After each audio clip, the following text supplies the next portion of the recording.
You ever heard about a motivational speaker who got tangled in a pyramid scheme and an audit by Deloitte? I was working a night gig at some cheap conference center when Buck, this loudmouthed dude in a neon suit, strutted on stage with a stack of flyers that promised instant riches if you just buy my secret sauce.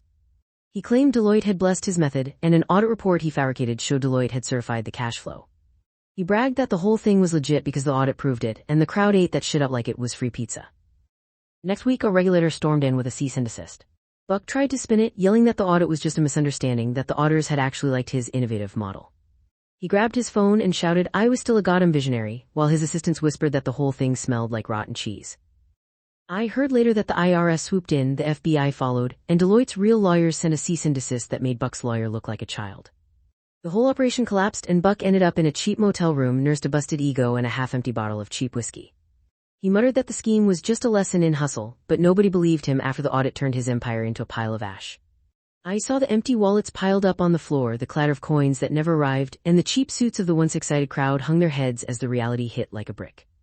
A few of the desperate fans tried to sue, but the judge laughed and tossed their petitions because the whole thing was a circus of paper and promises. So you stuck around for more, huh?